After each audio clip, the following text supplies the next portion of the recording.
found out that a 14-year-old kid runs out the house naked with his behind bleeding, and some people see that and they call the police, and the police don't do nothing about it and put the kid back in the killer's hands. That's I don't understand that at all. That is a sentiment shared by many tonight as people in Milwaukee, Wisconsin, and all around the nation, for that matter, respond to the latest shocking developments in a gruesome mass murder case.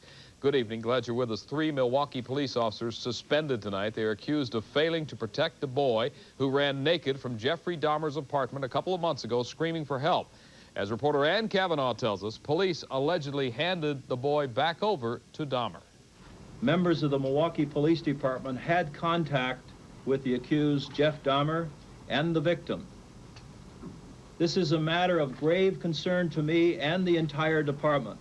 On May 27th, 2 women saw 14-year-old Kamrak Sinissim running naked and bleeding away from Jeffrey Dahmer. They called police and pleaded with them to make an arrest. Milwaukee police brushed them off.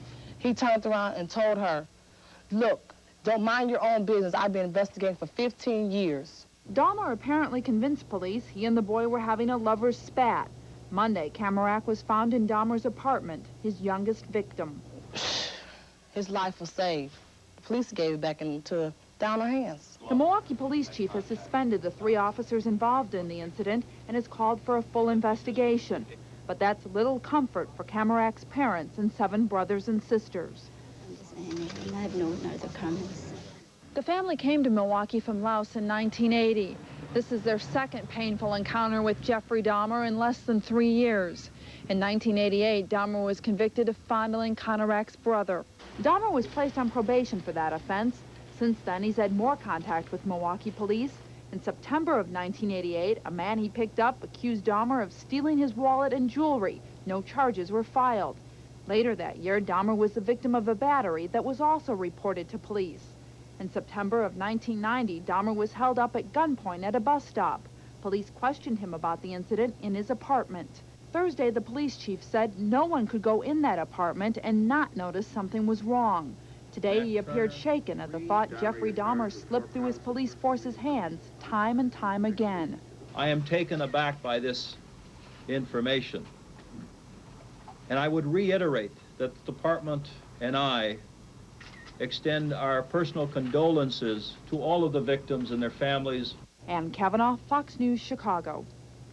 Well, despite the horror of his crimes, Dahmer still does have the support of his family, at least of his father. Lionel Dahmer called a Milwaukee talk show to discuss his son's alleged atrocities.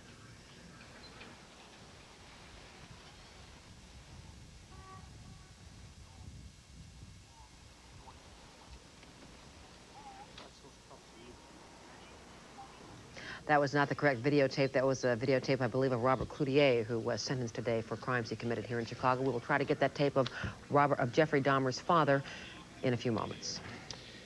All right, Milwaukee police have now positively identified 10 of the 11 mutilated bodies found in Jeffrey Dahmer's Milwaukee apartment. Jeremiah Weinberger and Matt Turner were from the Chicago area. Oliver Lacey had recently moved from Chicago to Milwaukee, where Kamrak Sinissim, we reported on a moment ago, also lived. Also victims from Milwaukee, 19-year-old Errol Lindsay, 18-year-old Curtis Straughter, and 33-year-old Ricky Beeks. One victim, 31-year-old Anthony Hughes, was from Madison, Wisconsin. 25-year-old Joseph Braidhoft was from Greenville, Illinois.